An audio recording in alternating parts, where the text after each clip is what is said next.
എല്ലാവർക്കും നമസ്കാരം. അപ്പം നമ്മളൊരു സബ്സ്ക്രൈബർ കമൻറ്റ് ചെയ്ത അനുസരിച്ച് നമ്മൾ ഫസ്റ്റ് ഇയറിൻ്റെ റോഡ് മാപ്പ് ഇടുകയാണ്. എന്ന് വെച്ചാൽ ഫസ്റ്റ് ഇയർ ഇനി കോളേജ് ജോയിൻ ചെയ്യുന്നവരെ റോഡ് മാപ്പാണ് ഇടുന്നത്. ഇനിയിപ്പം ഫസ്റ്റ് ഇയർ കഴിഞ്ഞ് സെക്കൻഡ് ഇയർ ആയവർ എന്ന് വെച്ചാൽ കുറേ സപ്ലിയൊക്കെ ഉള്ളവർക്കും ഇത് ഉപകാരപ്പെടുമെന്നാണ് വിചാരിക്കുന്നത്. അപ്പോൾ ഇനി ഫസ്റ്റ് ഇയർ കയറുന്ന ആൾക്കാർക്ക് എന്ന് വെച്ചാൽ ബി.ടെക്, KTU, ഇലക്ട്രോണിക്സ് ആൻഡ് കമ്മ്യൂണിക്കേഷൻ, പ്രധാനമായിട്ടും ഇലക്ട്രോണിക്സ് ആൻഡ് കമ്മ്യൂണിക്കേഷൻ പറയുന്നതിന് പ്രകാരം എന്ന് വെച്ചാൽ അതാണ് പഠിക്കുന്നത്. പിന്നെ ഫസ്റ്റ് സെമ്മിൽ എല്ലാ ബ്രാഞ്ചുകാർക്കും KTUവിൻ്റെ കീഴിലുള്ള എല്ലാ ബ്രാഞ്ചുകാർക്കും ഏകദേശം സെയിം സബ്ജക്റ്റാണ്. ഏകദേശം അല്ല, ഇതാണ് സബ്ജക്റ്റ്, മാത്സ്. ഓക്കെ, ഇതാണ് സബ്ജക്റ്റ്. അപ്പം ഏത് ബ്രാഞ്ചാണെങ്കിലും കുഴപ്പമില്ല. അപ്പം ബി.ടെക് S1 തൊട്ട് S8 വരെ ചോദിച്ചാൽ ഏറ്റവും എളുപ്പമുള്ള 2 സെമ്മുകളാണ് S1 ഉം S2. അതായത് നിങ്ങളെ ഫസ്റ്റ് ഇയർ. കാരണം S1 S2 എന്ന് വെച്ചാൽ നിങ്ങൾ +2 കഴിഞ്ഞിട്ട് വരുന്നതുകൊണ്ട് അതിൻ്റെ ബേസ് വെച്ച് കുറച്ച് ബിൽഡ് ചെയ്ത് പോകണേണ്. എന്ന് വെച്ചാൽ ഇതാണ് നിങ്ങളുടെ +2 ബേസ്, ഇതാണ് നിങ്ങളുടെ ബേസ്മെൻറ്റ്. ഇത് വെച്ച് ബിൽഡ് ചെയ്ത് പോകണേ നിങ്ങളെ ഫസ്റ്റ് ഇയർ. നിങ്ങൾ സെക്കൻഡ് ഇയർ തൊട്ടാണ് നിങ്ങളെ കോർ തുടങ്ങുന്നത്. സെക്കൻഡ് ഇയറിലും എനിക്ക് തോന്നുന്നു സെക്കൻഡ് ഇയർ തൊട്ടാണ് കോർ തുടങ്ങുന്നത്. S3 തൊട്ടാണ് നിങ്ങൾ കോർ തുടങ്ങുന്നത്. S3 തൊട്ടാണ് നിങ്ങളെ ബി.ടെക് എഞ്ചിനീയറിംഗ് ജീവിതം തുടങ്ങുന്നത്. S1 S2 നിങ്ങളെ +2ൻ്റെ ബേസ്മെൻറ്റ് ഒന്ന് കെട്ടിപ്പൊക്കുന്നതാണ്. അപ്പോൾ ഞാൻ പറയുന്നതെന്ന് വെച്ചാൽ S1 നിങ്ങൾക്ക് പ്രധാനമായിട്ടുള്ള 5 പേപ്പറുകളാണ്. ഇതാണ് നിങ്ങൾ 5 പേപ്പർ. അപ്പം ഇതിൽ മാത്സ് ഉണ്ട്. മാത്സ് സിമ്പിൾ വിഷയമാണ്. ഞാനിത് സപ്ലൈ ചെയ്യണേണ്. എന്നാലും ഞാൻ ഇപ്പോൾ സപ്ലൈ ചെയ്ത് എഴുതി അത് പാസ്സാവും, ഉറപ്പായിട്ടും പാസ്സാവും. അപ്പം ഈ ക്രെഡിറ്റ് എന്ന് പറയുന്ന കാര്യം ഇനി നിങ്ങളെ ബി.ടെക് ജീവിതത്തിൽ വളരെ ഇമ്പോർട്ടൻ്റ് ആയിട്ടുള്ള കാര്യമാണ്. അപ്പോൾ ക്രെഡിറ്റ് നോട്ട് ചെയ്ത് വയ്ക്കുക. S1 നിങ്ങൾക്ക് പ്രധാനമായിട്ടുള്ളത് 5 വിഷയമാണ്. മാത്സ് അതിന് 3 ക്രെഡിറ്റ് ഉണ്ട്. Physics 4 credit. എൻജിനീയറിംഗ് ഗ്രാഫിക്സ് ഇത് നിങ്ങൾ പുതുതായിട്ട് പഠിക്കാൻ പോകുന്ന വിഷയമാണ്. അപ്പം ഇതാണ് ഒരു വിഷയം. ഗ്രാഫിക്സ് മിക്ക ഉള്ളവരും തോക്കുന്നുണ്ട്. കാരണം ഇത് നിങ്ങൾ പഠിച്ചിട്ടില്ല ഇവിടെ. ജസ്റ്റ് കുറേ കാലം പുതുതായിട്ട് പഠിക്കുന്നതാണ് ഗ്രാഫിക്സ് എന്ന് പറയുന്ന വിഷയം. അപ്പം അത് നിങ്ങൾ വിഷമിക്കേണ്ട, അത് ആ സെമ്മിൽ മാത്രമേ ഉള്ളൂ. അത് കഴിഞ്ഞ ഉടനെ പിന്നെ ഒരു സെമ്മിലും ഇല്ല എൻ്റെ ബാക്കി. സത്യം പറഞ്ഞാൽ ചവറ് വിഷയമാണ്. 2019 സ്കീമിലും ഉണ്ടായിരുന്നു. 2024 സ്കീമിൽ 2-3 വിഷയങ്ങൾ മാറ്റി. 2019 സ്കീമിലുള്ള 2-3 ചവറ് വിഷയങ്ങൾ 2024 സ്കീമിൽ നിന്ന് മാറ്റിയിട്ടുണ്ട്. അതിൽ മാറ്റേണ്ട ഒരു വിഷയമാണ് ഈ ഗ്രാഫിക്സ് എന്ന് പറയുന്ന വിഷയം. അതിൻ്റെ ബേസിക്ക് മാത്രമേ നമ്മൾ പഠിക്കുന്നുള്ളൂ. മാത്രമല്ല അറിയാമല്ലോ, ഇപ്പോൾ S1 ഇപ്പം നമ്മൾ കയറി 2024 നമ്മൾ കയറി എന്ന് പറയുന്നത് സെപ്റ്റംബറിലാണ്. സെപ്റ്റംബർ 4-3 തീയതിയാണ് കയറിയത്. പിന്നെ ഓണം വെക്കേഷനായിരുന്നു, അത് 10 ദിവസം കഴിഞ്ഞ്. പിന്നെ ഓറിയൻറ്റേഷൻ ഒരാഴ്ച കഴിഞ്ഞ്. അങ്ങനെയൊക്കെയാണ് ക്ലാസ് തുടങ്ങിയത്. പിന്നെ ഒക്ടോബറിലായിരുന്നു first series, November second series, ഡിസംബറിൽ സെം എക്സാം. ഈ 3 മാസം കൊണ്ട് ഈ ചവറ് വിഷയം പഠിക്കണം. ബാക്കി വിഷയങ്ങളൊന്നും കുഴപ്പമില്ല, പക്ഷേ ചവറ് വിഷയം പഠിക്കണം. ചവറ് വിഷയമാണ് ഈ ഗ്രാഫിക്സ്. അത് ജസ്റ്റ് ഒന്ന് പഠിച്ചു പോവുക. അതിപ്പം വലിയ രീതിയിലുള്ള മാർക്കും ഗ്രേഡൊന്നും കിട്ടിയില്ലെന്നും പറഞ്ഞ് നിങ്ങളുടെ ബി.ടെക് ജീവിതം അവസാനിക്കത്തൊന്നുമില്ല. പിന്നെ CGPA കുറയും, അത് മാത്രമേ ഉള്ളൂ. കാരണം ഇതിൻ്റെ ബാക്കിയില്ല. ഇത് ആ സെമ്മിലൂടെ തീരും ഈ ഗ്രാഫിക്സ് എന്ന് പറയുന്ന വിഷയം. പിന്നെ നമ്മൾ ഇലക്ട്രോണിക്സുകാരെയും ഇലക്ട്രിക്കലെയും കോർ എന്ന് പറയുന്ന ബേസിക്കിന് ഇലക്ട്രിക്കൽ ആൻഡ് ഇലക്ട്രോണിക്സ് അതിൻ്റെ സപ്ലൈ എക്സാം ഞാൻ ഇനി എഴുതാൻ പോണേ ഉള്ളൂ. കാരണം ഞാൻ തോറ്റിട്ടുണ്ട്. സിമ്പിൾ വിഷയമാണ്, അതെല്ലാവരും പഠിക്കണം. ബേസിക് ആയിട്ടുള്ള കാര്യമാണ്, എല്ലാവരും പഠിക്കണം. ഇതിന് 4 ക്രെഡിറ്റ് ഉണ്ട്. ബേസിക്കിന് ഇലക്ട്രിക്കൽ ഇലക്ട്രോണിക്സിന്. ഗ്രാഫിക്സിന് 3 ക്രെഡിറ്റ്. ഫിസിക്സ് ബേസിക് ഫിസിക്സാണ്. ഞാൻ ഫിസിക്സ് ഞാൻ എഴുതിയിട്ടുണ്ട്, സപ്ലൈ എഴുതിയിട്ടുണ്ട്. അത് സിമ്പിളാണ്, അത് പഠിക്കണം എല്ലാവരും. 4 ക്രെഡിറ്റ് ഉണ്ട്. പിന്നെ ഫിസിക്സ് അല്ലെങ്കിൽ കെമിസ്ട്രിയാണ്. എന്ന് വെച്ചാൽ ഫസ്റ്റ് സെമ്മിൽ നിങ്ങൾ ഫിസിക്സ് പഠിക്കുകയാണെങ്കിൽ സെക്കൻഡ് സെമ്മിൽ നിങ്ങൾ കെമിസ്ട്രി പഠിക്കണം. ഫസ്റ്റ് സെമ്മിൽ നിങ്ങൾ കെമിസ്ട്രി പഠിക്കുകയാണെങ്കിൽ സെക്കൻഡ് സെമ്മിൽ നിങ്ങൾ ഫിസിക്സ് പഠിക്കണം. അങ്ങനെയാണ് ഇൻ്റർചേഞ്ച് പോലെ ഏതെങ്കിലും വിഷയം. അത് കോളേജാണ് തീരുമാനിക്കുന്നത് ഏത് പഠിക്കണം, ഏത് സെമ്മിൽ പഠിക്കണമെന്ന്. S1 നിങ്ങൾ ഫിസിക്സ് പഠിച്ചാൽ S2 കെമിസ്ട്രി പഠിക്കണം. S2 നിങ്ങൾ S1 ചില കോളേജുകാർ ഫിസിക്സ് പഠിപ്പിക്കും. അപ്പോൾ അങ്ങനെയാണെങ്കിൽ S2 ആ കോളേജുകാർ കെമിസ്ട്രി പഠിപ്പിക്കണം. ഇനിയിപ്പോൾ വേറെ കോളേജുകാർ S1 കെമിസ്ട്രി പഠിപ്പിക്കുന്ന S2 ഫിസിക്സ് പഠിപ്പിക്കണം. അങ്ങനെയാണ്, ഇൻ്റർചേഞ്ചാണ്. അല്ലാതെ ഒരു സെമ്മിൽ തന്നെ 2 പഠിക്കണമെന്നില്ല. പിന്നെ പൈത്തൺ എന്ന് പറയുന്ന വിഷയം, ഇതും ഒരു ചവറ് വിഷയമാണ്. കാരണം എന്ന് പറഞ്ഞാൽ ബയോളജി സയൻസ് പഠിച്ചവർ ഈ ബി.ടെക് കമ്മ്യൂണിറ്റിയിൽ വരാൻ നേരത്ത് ഈ ഫസ്റ്റ് സെമ്മിൽ അറിയില്ല 3 മാസമേ ഉള്ളൂ. ഇപ്പം നിങ്ങൾക്കിനി എപ്പോഴാണ് ക്ലാസ് തുടങ്ങുന്നതെന്ന് അറിയാൻ പോയി. എന്തായാലും ഒരു സെപ്റ്റംബറിലോ ഓഗസ്റ്റ് ലാസ്റ്റിനെ തുടങ്ങുള്ളൂ. എങ്ങനെ പോയാലും S1കാർക്ക് ഇനി വരാൻ പോണ S1കാർക്ക് ഡിസംബറിൽ എന്തായാലും എക്സാമാണ്. അതിനി ഇടുത്തി വീണാലും അല്ലെങ്കിൽ ഇനി പ്രധാനമന്ത്രി മരിച്ചെന്ന് പറഞ്ഞാൽ അവർ മാറ്റൂല. നിങ്ങളിപ്പോൾ കയറപ്പോൾ തന്നെ നിങ്ങളെ സ്കീമും എന്നൊക്കെ സീരീസ് നടത്തണം, എന്നൊക്കെ എക്സാം നടത്തണം അവരൊരു കലണ്ടർ വയ്ക്കും. അതിനി വരും. ആ കലണ്ടറിൽ പറയുന്ന ദിവസങ്ങളിൽ തന്നെ നടത്തും. ചിലപ്പോൾ 1-2 ദിവസം മാറിപ്പോകുന്നേ ഉള്ളൂ. എക്സാമിൻ്റെ കാര്യം, റിസൾട്ടിൻ്റെ കാര്യം അവരിപ്പോൾ പറയും നാളെ 5-ാം തീയതി വരുമെന്ന് പറഞ്ഞാൽ അത് 2 മാസം കഴിഞ്ഞ് റിസൾട്ട് വരുള്ളൂ. റിസൾട്ട് പറയുന്ന കാര്യമൊക്കെ ഒരു 2-3 മാസം എക്സ്ട്രാ എടുക്കും. പക്ഷേ എക്സാം പറയുന്ന ഡേറ്റ് 1-2 ദിവസം മാറുമെന്നല്ലാതെ ഒരാഴ്ചയിൽ നിന്ന് മാറത്തില്ല. അവന് ആരൊക്കെ ചത്താലും അവരത് മാറ്റത്തുമില്ല. നിങ്ങൾക്കിനി എഴുതാൻ പറ്റാത്ത, ഇപ്പം ആരൊക്കെ മരിച്ചെന്ന് പറഞ്ഞാലും നിങ്ങൾ എക്സാം എഴുതാൻ പറ്റിയില്ലെങ്കിൽ ആബ്സെൻറ്റ്. ഇനി ബസ് ഇനിയിപ്പോൾ കേടായി എന്ന് വിചാരിച്ചാൽ പോലും അത് ആബ്സെൻ്റ് ആണ്. പിന്നെ സപ്ലി ആയിട്ട് എഴുതണമെന്നാണ് ഇത്. അപ്പം പൈത്തൺ എന്ന് പറയുന്ന വിഷയം ചവറ് വിഷയമാണ്. എന്നാലും പക്ഷേ അത് നിങ്ങളുടെ ബിടെക് ജീവിതത്തിൽ ഇമ്പോർട്ടൻ്റ് ആയിട്ടുള്ള വിഷയമാണ്. ഈ ഗ്രാഫിക്സ് പോലെ അല്ല. പൈത്തൺ നിങ്ങൾ പഠിക്കണം. അപ്പോൾ ഇപ്പോൾ S1 കഴിഞ്ഞ്, ഇപ്പം +2 കഴിഞ്ഞ് ഫ്രീ ആയിട്ട് നിൽക്കുന്ന ഒരു പൈത്തൻ്റെയോ C++ൻ്റെയോ C++ൻ്റെയോ ജാവയുടെയോ എന്തിൻ്റെയെങ്കിലും അതിൻ്റെ ഒരു ബേസിക് ആയിട്ട് അറിയാവുന്ന ഏതെങ്കിലും ഒരു സ്ഥലത്ത് പോയി പഠിക്കണം. വെളിയിൽ പോയി പഠിച്ചാൽ മതി. വെളിയിൽ എല്ലാ ഇൻസ്റ്റിറ്റ്യൂഷനും ഇതിൻ്റെ കോഴ്സ് ഓഫർ ചെയ്യുന്നുണ്ട്. അപ്പോൾ അത് നിങ്ങൾ പോയി പഠിക്കണം. അപ്പോൾ അറിയാമല്ലോ. അപ്പം S1 പിന്നെ ഹെൽത്ത് ആൻഡ് വെൽനെസ് എന്ന് പറയുന്ന ഒരു വിഷയമുണ്ട്. അതിന് ഒരു ക്രെഡിറ്റാണ്. അത് വിഷയമായിട്ടൊന്നും ഇല്ല. അതിങ്ങനെ എക്സസൈസ് എന്തോ ചെയ്യണം. അതൊക്കെ എല്ലാ കോളേജിനും പാസ്സാക്കി വിടും. അതൊരു ക്രെഡിറ്റ്. പിന്നെ നിങ്ങൾക്ക് ഇൻറ്റേർണൽ ലാബുണ്ട്. പൈത്തൺ ഒരു ഇൻറ്റേർണൽ ലാബാണ്. എന്ന് വെച്ചാൽ നിങ്ങളെ കോളേജിൽ പഠിപ്പിക്കുന്ന ടീച്ചർ തന്നെ നടത്തുന്ന ലാബാണ്.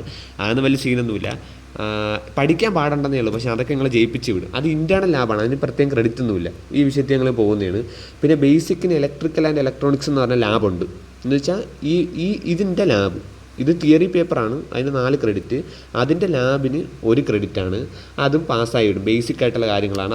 അതൊന്നുമില്ല.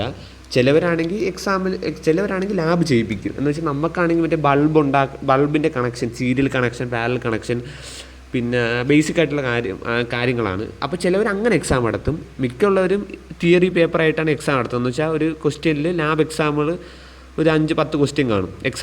ലാബ് എക്സാമായിട്ട് പഠിപ്പിക്കുന്ന ഒരു 10 ക്വസ്റ്റ്യൻ കാണും. അത് നിങ്ങൾ എഴുതി കൊടുക്കണം. അതൊക്കെ പാസ്സാക്കി വിടും. ഇപ്പം എനിക്കറിയാമല്ലോ, എനിക്ക് S1 അങ്ങനെ പാസ്സായ 2 വിഷയം ഹെൽത്ത് ആൻഡ് വെൽനെസ്സും ബേസിക് ഇലക്ട്രിക്കൽ ആൻഡ് ഇലക്ട്രോണിക്സിൻ്റെ ലാബുമാണ്.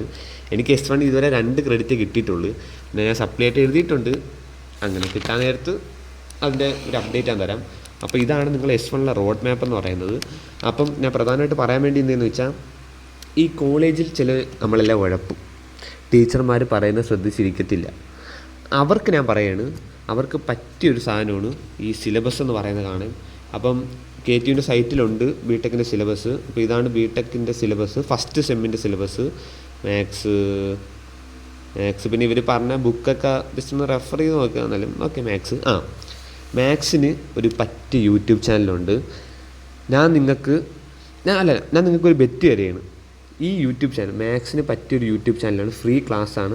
RVS അക്കാഡമി എന്ന് പറയും. RVS അക്കാഡമി, ഇതാണ് ചാനലിൻ്റെ പേര്. ജസ്റ്റ് ഒന്ന് പോയി കണ്ട് നോക്കുക. എല്ലാ ബ്രാഞ്ചുകാർക്കും ഞാൻ ഒരേ സിലബസാണ്. ഏകദേശം ബ്രാഞ്ചിൽ CS സിലബസ് ചിലപ്പം ചെറിയ വ്യത്യാസം വരും. എന്നാലും RVS മാത്സ് അക്കാഡമി എന്ന യൂട്യൂബ് ചാനലിൽ എല്ലാത്തിൻ്റെയും ക്ലാസ് ഉണ്ട്. ഫസ്റ്റ് സെമ്മിലെ എല്ലാത്തിൻ്റെയും ക്ലാസ് ഉണ്ട്. അത് പോയി കാണണം. ഞാൻ ബെറ്റ് വയ്ക്കുകയാണ്, നിങ്ങൾ ആ ക്ലാസ് മാത്രം കണ്ടാൽ നിങ്ങൾക്ക് പാസ്സാവുമെന്നല്ല പറയുന്നത്. വലിയ ഗ്രേഡ് എടുക്കാൻ പറ്റും. S എടുക്കാൻ പറ്റും, A+ എടുക്കാൻ പറ്റും, A ഗ്രേഡ് എടുക്കാൻ പറ്റും, P ഗ്രേഡ്. ഇതിൻ്റെ സ്കീം റിസൾട്ടിൻ്റെ അത് ഞാൻ പിന്നെ പറഞ്ഞുതരാം. ഇപ്പം നിങ്ങൾ +2 വരെ പഠിച്ചപ്പോൾ ഏറ്റവും വലിയ ഗ്രേഡ് എന്ന് പറയുന്നത് A+ ആയിരുന്നു. പക്ഷേ ബിടെക്കിൽ KTUവിൻ്റെ കീഴിൽ വരുമ്പോൾ S ആണ് ഏറ്റവും വലിയ ഗ്രേഡ്. S ആണ് 90-100%. അതിൻ്റെ താഴെയാണ് A+ വരുന്നത്. അതുകൊണ്ട് S എന്ന് പറയുന്ന ഗ്രേഡ് ഇനിയാണ് വരാൻ പോകുന്നത്. അപ്പം മാത്സ് എന്ന് പറയുമ്പോൾ ഒരു RVS അക്കാഡമി എന്ന് പറഞ്ഞ ഒരു യൂട്യൂബ് ചാനലുണ്ട്. പോയി കാണുക. നല്ല ടീച്ചറാണ്. അത് അന്തസ്സായിട്ട് പഠിപ്പിച്ചു തന്ന ടീച്ചറാണ്. ഞാൻ ബെറ്റ് വെക്കുകയാണ്, അത് കണ്ടിട്ട് നിങ്ങൾക്ക് മനസ്സിലാവുന്നില്ലെങ്കിൽ ഞാൻ നിങ്ങൾക്ക് അങ്ങോട്ട് 1000 രൂപ. ആ ബെറ്റാണ്. കാരണം ആ ടീച്ചർ അത്രയ്ക്ക് വൃത്തിക്കാണ് പഠിപ്പിക്കുന്നത്. കാരണം അത് ഇപ്പോഴേ നിങ്ങൾ വേണമെങ്കിൽ കണ്ടോ. എന്തായാലും നിങ്ങൾ ബിടെക് എടുക്കാൻ പോവുകയാണ്, ഇപ്പോഴേ പോയി കണ്ടോ. അതിൽ പിന്നെ നമ്മൾ ഈ ഇലക്ട്രോണിക്സ്, ഇലക്ട്രിക്കൽ അങ്ങനത്തെ ബ്രാഞ്ചിൽ ഗ്രൂപ്പ് തിരിച്ചാണ് KTUകാർ ഇടുന്നത്. അപ്പോൾ നമ്മൾ ഗ്രൂപ്പ് B ആണ്. Group B. CS-കാരൊക്കെ ഗ്രൂപ്പ് B ആണ്. CS-കാരൊക്കെ ഗ്രൂപ്പ് A ആണ്. ബാക്കിയുള്ളവരൊക്കെ ഗ്രൂപ്പ് B, C, D ഒക്കെ ഉണ്ട്. അതൊക്കെ നിങ്ങൾ നോക്കിയെടുക്കുക. എന്നാലും ഇലക്ട്രോണിക്സുകാരും ഇലക്ട്രിക്കലും ഗ്രൂപ്പ് B ആണ്. CS-കാർ ഗ്രൂപ്പ് A. അപ്പോൾ RVS അക്കാഡമി നിങ്ങൾ 2024 സ്കീം ഗ്രൂപ്പ് A ക്ലാസ്സിനടിക്കും തന്നെ പ്ലേ ലിസ്റ്റായിട്ട് വരും. അപ്പോൾ മാത്സ് RVS അക്കാഡമി നിങ്ങൾ കാണണം. ഫിസിക്സ് ക്ലാസ്സൊന്നും കാണാൻ നിൽക്കേണ്ട. നോട്ട് KTUവിൻ്റെ ഇത് സൈറ്റിൽ തന്നെ ഉണ്ട്. നോട്ടൊക്കെ എവിടെ നിന്ന് കിട്ടുക അത് പഠിക്കുക. അത് മാത്രം പഠിച്ചാൽ ക്ലാസ് കണ്ട് സമയം കളയില്ല. ഫിസിക്സിന്, കെമിസ്ട്രിക്കാണെങ്കിൽ അങ്ങനെയാണ്. ഗ്രാഫിക്സ് എന്ന് പറയുന്നതിൽ engineering graphics by Nithin K. അതാണ് ചാനലിൻ്റെ പേര് കേട്ടോ. Engineering graphics by Nithin K. നല്ല അസ്സല് സാറാണ്, കിടിലമായിട്ട് പഠിപ്പിച്ച് തരും, കിടിലമായിട്ട് പാസ്സാവാം. പിന്നെ ബേസിക് ഇൻ ഇലക്ട്രിക്കൽ ആൻഡ് ഇലക്ട്രോണിക്സിൻ്റെ പേപ്പർ, അത് നിങ്ങൾ ഒരു ക്ലാസ്സും കണ്ട നോട്ട് മാത്രം പഠിച്ചോ. ബേസിക് ആയിട്ടുള്ള കാര്യമാണ്. മറ്റേ ട്രാൻസിസ്റ്റർ, ഫാരഡേസ് ലോ, പിന്നെ എന്തായാലും റെസിസ്റ്റർ, അങ്ങനെ കുറേ കാര്യങ്ങളാണ്. പാസീവ് എലമെൻറ്റ്സ്, ആക്റ്റീവ് എലമെൻറ്റ്സ്, അങ്ങനെ കാര്യങ്ങൾ. പൈത്തൺ ഇമ്പോർട്ടൻ്റ് ആണ്. ഇപ്പോഴേ എവിടെയെങ്കിലും പഠിക്കാൻ പറ്റുമെങ്കിൽ പോയി പഠിക്കുക. പിന്നെ സ്കീമിൽ അതിൻ്റെ സിലബസ് അനുസരിച്ച് വേണം എല്ലാവരും പഠിച്ചു പോകാൻ. സിലബസിൽ പഠിക്കേണ്ട കാര്യങ്ങൾ പ്രത്യേകം പറയുന്നുണ്ട്. അപ്പോൾ അങ്ങ് പഠിച്ച് വേണം പോകാൻ. ഇത് നിങ്ങൾ സൈറ്റിൽ കയറപ്പോൾ കിട്ടുന്ന ഇതാണ്. അപ്പോൾ സിലബസ് അനുസരിച്ച് വേണം പഠിക്കാൻ, വേറെ ഒന്നും പോയി പഠിക്കുകയും ചെയ്യൽ. സിലബസ് പിന്നെ PVQs പരമായി ചെയ്യാൻ നോക്കുക. അപ്പം ഇതാണ് ഇത്. പിന്നെ ഹെൽത്ത് ആൻഡ് വെൽനെസ്സും അത് നോക്കണ്ട. ബേസിക് ഒരു ക്രെഡിറ്റ് അതൊക്കെ നിങ്ങൾ പാസ്സാകും. ഈ 5 വിഷയം നോക്കുക. മാത്സ് RVS അക്കാഡമി, വേറെ ഒരു യൂട്യൂബ് ചാനലോ ഒന്നും നോക്കണ്ട, വേറെ പർച്ചേസ് ചെയ്ത് എടുക്കുന്ന ക്ലാസ് നോക്കണ്ട. മാത്സിന് ഒള്ളി RVS അക്കാഡമി, നോട്ട് ചെയ്ത് വെച്ചോ, RVS അക്കാഡമിയാണ്. ഫിസിക്സ് ക്ലാസ്സൊന്നും കാണണ്ട, പോവുക. Graphics, engineering graphics by Nithin K കാണുക, പാസ്സാകും ഉറപ്പ്. ബേസിക്കിന് ഇലക്ട്രോണിക്സ് ആൻഡ് ഇലക്ട്രിക്കൽ ക്ലാസ്സൊന്നും കണ്ട, നോട്ട് അടിക്കുക. പൈത്തൺ അത് വേണമെങ്കിൽ നിങ്ങൾ ഏതെങ്കിലും ഇപ്പം BTechന് MSICME എന്ന് പറഞ്ഞ ക്ലാസ് ഉണ്ട്, ഒരു ഇൻസ്റ്റിറ്റ്യൂഷൻ ഉണ്ട്, ഓൺലൈൻ ഇൻസ്റ്റിറ്റ്യൂഷനാണ്, നല്ല ക്ലാസ് എന്നാണ് പറയുന്നത്. പിന്നെ ഫ്രാങ്ക്ലിൻ ലെക്ചേഴ്സ്, അത് വേണമെങ്കിൽ പൈത്തൺ മാത്രമായിട്ട് വേണമെങ്കിൽ ഇത് പൈസ കൊടുത്തെടുത്തോ, വേറെ ഒന്നും എടുക്കല്. മാത്സ്, ഫിസിക്സ് ഒക്കെ ഓക്കെ. ആകെ എടുക്കേണ്ടതെന്ന് വെച്ചാൽ പൈത്തൺ മാത്രം ഇങ്ങനെ പൈസ കൊടുത്തെടുക്കുന്നെങ്കിൽ എടുത്താൽ, അല്ലെങ്കിൽ കോളേജിൽ നിന്ന് പഠിക്കുന്നതെങ്കിൽ പഠിക്കുക, അതൊക്കെ. മാത്സ് എടുക്കൽ ക്ലാസ് RVS അക്കാഡമി, ഫിസിക്സ് എടുക്കൽ, graphics engineering graphics by Nithin K YouTube ചാനലാണ്. പൈസ ഒന്നും കൊടുക്കണ്ട, കണ്ടൊന്ന് ഇരുന്നാൽ മതി, ഇപ്പം തന്നെ കണ്ടുപോവുക. പിന്നെ നിങ്ങൾക്ക് ക്ലാസ് തുടങ്ങുമ്പോൾ ഓഗസ്റ്റ് അല്ലെങ്കിൽ സെപ്റ്റംബർ ആകും. ആരൊക്കെ ചത്താലും ഡിസംബറിലായിരിക്കും നിങ്ങളെ എക്സാം. അത് നിങ്ങൾ ഓർത്ത് വെച്ചാണ് പഠിക്കാൻ. സെപ്റ്റംബറിൽ ക്ലാസ് തുടങ്ങിയാൽ ഒക്ടോബറിൽ ഫസ്റ്റ് സീരീസ് കാണും, നവംബർ ലാസ്റ്റോ ഡിസംബർ ആദ്യമോ സെക്കൻഡ് സീരീസ് കാണും. സീരീസിൻ്റെ കാര്യം, നമ്മൾ സ്ട്രക്ചറിൻ്റെ കാര്യം അടുത്ത വീഡിയോ ഇടും. അപ്പോൾ ഇതാണ് S1 ഒരു റോഡ് മാപ്പ്, ഇതാണ് നിങ്ങൾ പഠിക്കേണ്ടത്. അപ്പോൾ ഞാൻ ചാനലിൻ്റെ പേര് പറഞ്ഞിട്ടുണ്ട്, RVS അക്കാഡമിയും engineering graphics by Nithin K. പിന്നെ പൈത്തൺ വേണമെങ്കിൽ നിങ്ങൾക്ക് പറ്റുന്ന രീതി ഈ കമ്പ്യൂട്ടർ സയൻസ് പഠിച്ചവർക്ക് എനിക്കൊന്ന് പെട്ടെന്ന് കോപ്പ് ചെയ്ത് പോകാൻ പറ്റും. ബയോളജി സയൻസ് പഠിച്ചവർക്കാണ് കുറച്ച് പാട്.